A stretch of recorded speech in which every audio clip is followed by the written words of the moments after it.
우리는 어제 갈라디아서를 시작하면서 바울이 강도 높게 저주하던 다른 복음에 대하여서 우리는 어제 말씀을 통해서 살펴보았습니다. 그가 그렇게 다른 복음과 다른 복음을 전하는 자들을 저주했던 이유는 다른 복음은 하나님께서 이루신 가장 소중한 것들을 파괴하기 때문이었습니다.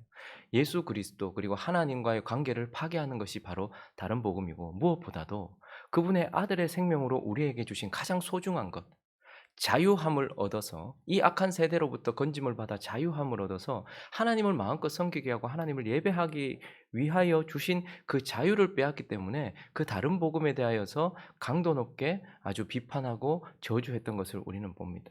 그리고 오늘 이제 1장의 후반부를 시작하면서 11절은 이렇게 말하고 있는데, 다른 복음에 대해서 말했던 그가 형제들아 내가 너희에게 알게 하노니, 시작, 내가 전한 복음은 이라고 이제 오늘 후반부를 시작하고 있습니다. 그래서 우리는 어제는 다른 복음에 대하여 잠깐 살펴보았다면, 오늘은 그러면 바른 복음, 주의 복음, 그가 전한 복음은 어떠한 특징을 가지고 있는지, 몇 가지 살펴보려고 합니다. 그 첫 번째, 주의 복음, 그가 전한 복음은 바로 계시로 주어진 복음이다라고 그가 강도 높게 우리에게 주장하고 있습니다. 11절을 이제 다시 한번 읽어보죠. 11절을 다시 읽어봅니다. 시작. 형제들아 내가 너희에게 알게 하노니 내가 전한 복음은 사람의 뜻을 따라 된 것이 아니니라. 일단 사람의 뜻을 따라 된 것이 아니니라, 이 말은 사람이 연구하였던 철학이나 경험 속에서 나온 것이 아니라는 말입니다. 그러니까 바울이 전했던 복음은 내가 연구하고 내가 지금 막 해가지고 철학과 연구의 결과를 통해서 전했던 복음이 아니라는 거예요. 사람 속에 있었던 것이 아니다라고 말하고 있고, 또 12절은 이렇게 이어서 말하고 있는데, 시작. 이는 내가 사람에게서 받은 것도 아니요 배운 것도 아니요라고 말하고 있습니다. 자, 그러니까 자기가 연구하고 자기가 지금 뭔가 만들어낸 복음이 아니라는 거예요. 사람 속에서 만들어낸 철학이나 과학이나 연구의 결과가 아니라고 말하기도 하지만, 또 하나는 다른 사람에게서부터 온 것도 아니라는 거예요. 배우지도 않았다라고 말하고 있는 겁니다. 다른 사람에게 배우지도 않았다라고 말하면서 16절은 그가 복음을 받고 난 이후에 내가 곧, 셋째 줄에 보니까 내가 곧 혈육과 의논하지 않았다. 그러니까 어떤 사람과도 의논하지 않았다는 거예요. 지금 내가 예수께 받았던 이 복음에 대해서 어떤 사람에게 이게 맞나 아닌가 확인을 해보거나, 그 사람들에게 이게 이렇게 되는 게 맞나 이렇게 확인해보지도 않았고, 심지어는 17절에 보니까 읽어볼까요? 시작. 또 나보다 먼저 사도된 자들을 만나려고 예루살렘으로 가지 아니하고 아라비아로 갔다가 다시 다메섹으로 돌아가노라. 그는 이 복음을 먼저 받고 이 복음으로 살고 있으면 이 복음을 전하고 있는 다른 사도들을 만나려고 예루살렘으로 올라가지도 않았다라고 말하는. 그러니까 자기가 지금 갈라디아 교회 그리고 그의 평생에 전했던 복음은 사람의 뜻으로 난 것, 연구나 철학 속에서 나온 것도 아니고, 다른 사람, 심지어는 사도들, 하나님께서 인정하셨던 사도들에게도 배운 것도 아니고, 12절은 결국 뭐라고 말씀하고 있습니까? 이 복음은, 내가 전한 복음은 12절 셋째 줄 읽어보겠습니다. 시작. 오직 예수 그리스도의 계시로 말미암은 것이다. 사람의 뜻이나 사람에게서 배운 것이 아니라 내가 갈라디아 교회 너희에게 전한 복음, 그리고 내가 평생 전하게 되는 그 복음은 오직 예수께서 계시로 주신 복음이다라고 우리에게 말씀하고 있습니다. 그러므로 저와 여러분도 바울을 통하여, 바울이 받았던 계시, 그리고 그가 기록한 이 계시를 통하여 온 복음, 이것만이 진짜 복음이고 그가 전한 복음이다라고 말씀하고 있는 것입니다. 자, 그리고 이어지는 본문을 통하여서 또 그가 전한 복음, 주의 복음은 어떤 특징을 가지고 있는가 하면 교회가 인정한 복음이다라는 것입니다.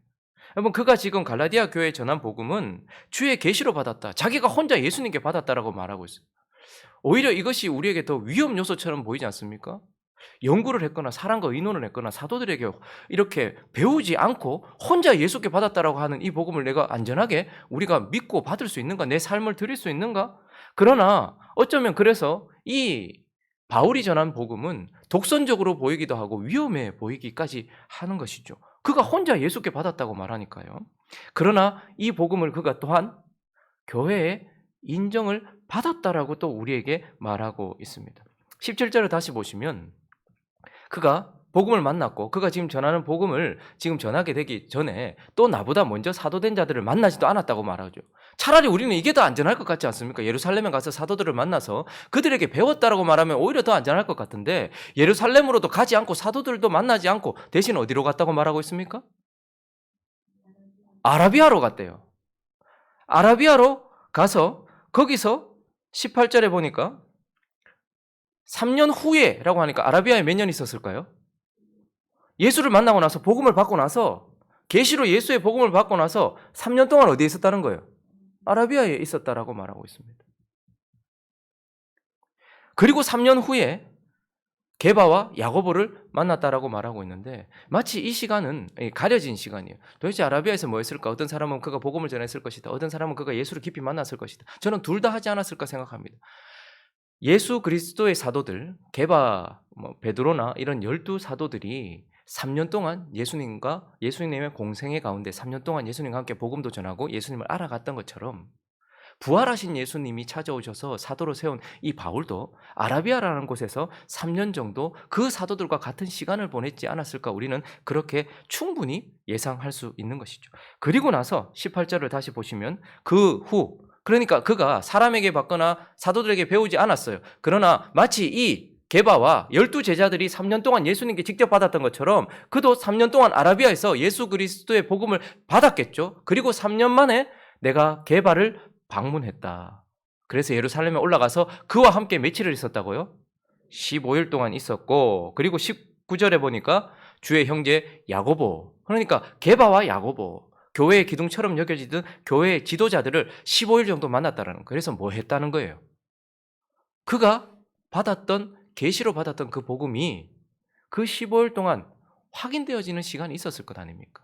게바나 야고보가 바울이 좀 이상하다고 싶었으면 바울을 인정하지 않았을 것 아닙니까? 그런데 바울은 나는 사람들에게 배우지도 않았고 연구해서 복음을 전하는 것도 아니다. 나는 하나님께 복음을 받았고 3년 동안 아라비아에서 다른 사도들이 3년 동안 예수 그리스도와 함께 했던 것처럼 나는 부활하신 예수 그리스도와 함께 3년 동안 아라비아에서 그분에 대해서 배웠고 그 이후에 예루살렘으로 올라가서 너희들이 인정하고 있는 저 사도들에게 나의 복음에 대하여 나누었고 그것에 대하여서 사도들이 인정한 복음이다라는 것이죠.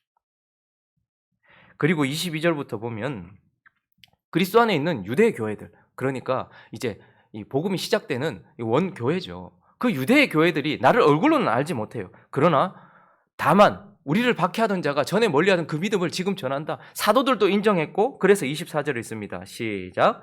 나로 말미암아 하나님께 영광을 돌리니라. 그러니 사도들이 인정한 복음이고 교회도 인정한 복음. 그래서 그의 복음은 예수 그리스도께 직접 받은 계시이면서 동시에 예수 그리스도로부터 인정받은 사도들과 그 사도들에 의하여 세워진 교회로부터도 인정받은 그러한 복음이다라고 우리에게 말하고 있는 것입니다. 그런데 지금 우리가 바울이 전한 복음이 옳은 복음이라는 것에 대하여서 우리가 지금 이렇게까지 계속 살펴봐야 되는 이유가 무엇입니까? 우리도 지금 바울을 통해서 전해진 그 복음 가지고 살고 있거든요. 그러니 이 복음이 어떠한가는 아주 중요한, 우리에게도 중요한 이유이기도 한 것이기 때문에 그렇습니다. 자, 그래서 바울은 나는 계시로 받은 복음이고 그리고 사도들과 교회를 통하여 인정받은 복음이다라고 말하면서 마지막으로 사실 이 갈라디아서 1장의 후반부는 그의 개인적인 얘기를 하면서 이 복음은 또한 나를 변화시킨 복음이다라고 우리에게 말해주고 있습니다. 이 갈라디아서는 보통 바울이 어떤 교회에 서신을 쓸 때에 그러니까 성경을 기록했을 때 그 편지 안에는 개인적인 이야기는 거의 들어가지 않습니다. 바울의 개인적인 이야기보다는 객관적인 예수 그리스도와 믿음과 교리에 대하여서 그리고 삶에 대하여서 그렇게 기록하지 바울에 대한 바울이 회심하기 전이나 회심하고 난 이후 뭐 이런 이야기를 사실 잘 하지 않아요. 그런데 오늘 갈라디아서는 비교적 구체적으로 바울이 회심하기 전에 어떠했는지 그리고 회심하고 난 이후에 어떠했는지를 우리에게 명확하게 보여주고 있는데 그는 13절에 보니까 원래는 어떤 사람이었습니까? 내가 이전에 뭐라고 말하고 있죠? 유대교에 있었던 자라고 말하고 있습니다. 그러니까 그는 유대교를 믿는 자였어요. 유대교는 뭡니까? 전혀 기독교와 다른 종교입니다. 어떻게 다릅니까? 다른 성경을 가지고 있거나 다른 어떤 신을 가지고 있기 때문이 아니라 유대교는 예수 없이 율법과 말씀을 보는 종교입니다. 그리고 성령 없이 하나님을 예배하는 종교입니다. 우리는 그래서 유대교나 기독교나 뭐 가톨릭이나 뭐 개신교나 이렇게 말할지 모르겠지만 예수 없이 예수를 통하여 진리를 보지 아니하고 성령을 통하여 제사하지 않고 삶을 살지 않는 것은 유대교나 마찬가지. 교회 안에도 지금까지도 유대교가 참 많아요. 지금 한국 교회 안에도 유대교에 있는 사람들이 아직까지도 많습니다. 예수 없이 진리를 바라보고요. 성령 없이 제사하는 사람들이 얼마나 많은지 모릅니다. 그런데 바울은 내가 이전에는 유대교에 있었다라고 말하고 있고 그러다 보니까 13절을 계속 보시니까 너희가 들었거니와 하나님의 교회를 심히 박해했다. 교회가 고통을 받는 이유는 세상이 우리를 뭐라 해서가 아니라 교회 안에 있는 유대교 안에 있는 사람들 때문이에요. 그래서 교회를 박해하던 사람이었다. 나는 예수 믿기 전에 예수를 통하여 율법을 보거나 말씀을 보지 않았고 나는 바리새인으로서 그렇게 바라보았고 그래서 교회를 박해하던 자였다. 회심 전에 그의 말을 그의 상황을 얘기하고 있어요. 자, 그런데 놀라운 반전 15절 그러나라는 위대한 접속사 반어 접속사가 나오면서 하나님께서 그 이후에 내 어머니의 태로부터 나를 택정하셔. 창세 전에 이미 그리고 어머니 태로부터 그를 택정하셨던 그 하나님께서 은혜로 그를 부르셨어요. 그에게 찾아오셨단 말입니다. 그래서 16절 읽어봅니다. 시작. 그의 아들을 이방에 전하기 위하여 그를 내 속에 나타내시기를 기뻐하셨을 때에 내가 곧 혈육과 의논하지 아니하고. 그는 복음을 만나기 전 유대교에 있었고 예수 없이 그렇게 교회를 박해하던 자였지만 그러나 그런 그의 인생에게 하나님이 은혜로 찾아오셔서 그를 불러주시고 난 이후에 다메섹에서 그는 예수 그리스도를 부활하신 예수 그리스도를 만났어요. 근데 지금 그의 표현은 예수 그리스도를 봤다라고 말하지 않고 16절은 뭐라고 말합니까? 그를 내게 보이셨다라고만 하지 않고 16절은 그를 내 속에 나타내셨다라고 말하고 있어요. 그러니 진짜 변화는 예수를 외적으로 만나는 것이 아니라 예수가 내적으로 내 안에 형성되어지는 것입니다.